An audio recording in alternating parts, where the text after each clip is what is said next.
Salam alaikum. L'anatomie du tronc cérébral, on va commencer par le mésencéphale.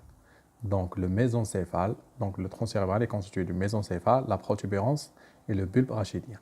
On va commencer de la partie la plus haute, donc le tronc cérébral, le mésencéphale. Le mésencéphale a une face antérieure, des faces latérales, une face postérieure. Donc une face antérieure, latérale et postérieure. On va commencer par la face antérieure. La face antérieure, où je fais on a les deux pédoncules cérébraux. En bénil, les deux pédoncules cérébraux. Les deux pédoncules cérébraux, ce sont des larges cordons de substance blanche. Des larges cordons de substance blanche, d'aspect fasciculé. Comme on voit ici, c'est un aspect fasciculé. Donc, des larges cordons de substance blanche d'aspect fasciculé. Prolonge en bas les faisceaux de substance blanche issus de la capsule interne. Donc, ici, c'est les faisceaux de la capsule interne. Donc, ces cordons qui constituent les pédoncules cérébraux sont issus des faisceaux de la substance blanche de la capsule interne. Traverse l'incisure tentorielle. Donc, la petite circonférence de la tente du cervelet va délimiter le foramen ovale qui va donner passage aux pédoncules cérébraux. Donc, il traverse l'incisure tentorielle de haut en bas. Donc, ils sont issus des faisceaux de la substance blanche de la capsule interne, puis ils traversent l'incisure tentorielle de haut en bas. Ils se dirigent obliquement en dedans vers le pont. Donc, ils se dirigent obliquement. Donc, la direction est oblique vers le pont. Il est à noter que ces deux pédoncules cérébraux sont composés de 4 parties. Donc, ça fait partie de la composition interne dans tous les cas, mais ils sont composés le quart antérieur. Le quart antérieur, ce sont les fibres frontopontiques. Le quart antérieur, ce sont les fibres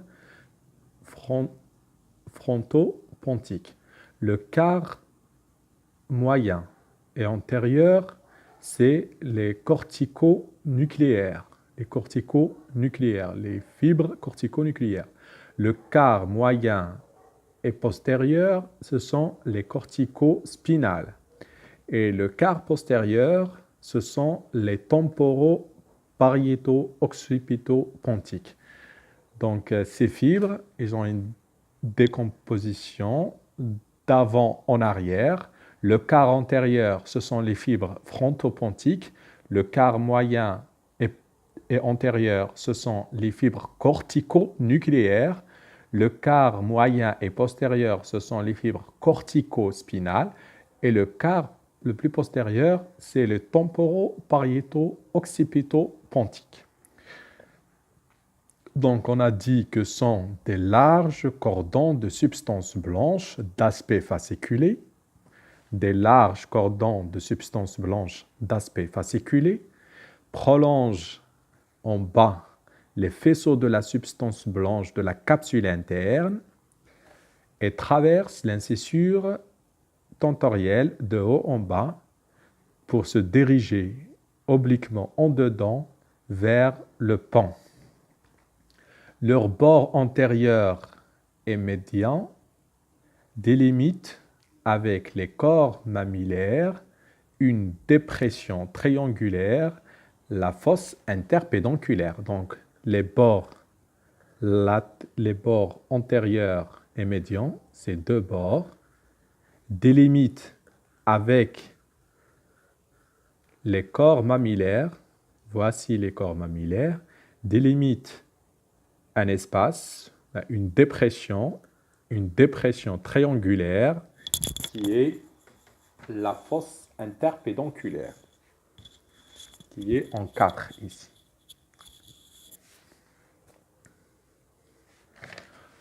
Donc, les bords antérieurs et médians délimitent avec les corps mammillaires une dépression triangulaire, donc à sommet inférieur et à base supérieure, qui s'appelle la fosse interpédonculaire. Au niveau de son angle inférieur, ici, on trouve l'espace perforé postérieur. Donc, on retrouve l'espace perforé postérieur qui est traversé par les artères centrales postéromédiales. Les artères centrales postéromédiales ou les thalamo-perforantes. Les artères thalamo-perforantes, ce sont des artères centrales postéromédiales. Aux limites latérales, aux deux limites latérales de cette fosse interpédonculaire, émerge le 3, l'oculomoteur commun. Donc à l'angle, ou plutôt aux limites latérales de cette fosse interpédonculaire, émerge le 3, l'oculomoteur commun. Donc, rapidement, la face antérieure de mésencéphale, elle est composée par les deux pédoncules cérébraux. Ce sont des larges cordons de substance blanche d'aspect fasciculé. Ils ont une décomposition particulière. Donc, le quart antérieur, ce sont les fibres frontopontiques. Le quart moyen et antérieur, ce sont les fibres corticonucléaires. Le quart moyen et postérieur, ce sont les fibres corticospinales. Et le quart postérieur, ce sont les fibres pariéto-temporo-occipito-pontiques.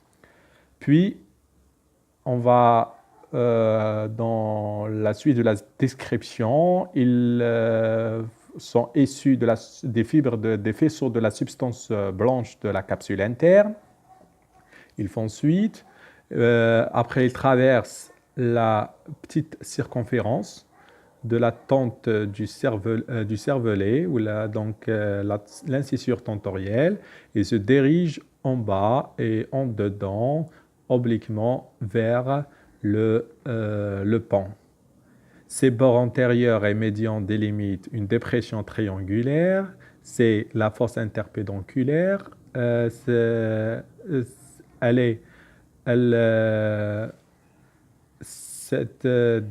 fosse interpédonculaire, on retrouve à son niveau l'espace perforé postérieur. Cet espace perforé postérieur, il est perforé, comme son nom l'indique, par les fibres, ou plutôt les artères centrales postéromédiales, thalamo-perforantes. Et au bord latéral de cette fosse interpédonculaire, on retrouve l'émergence du 3.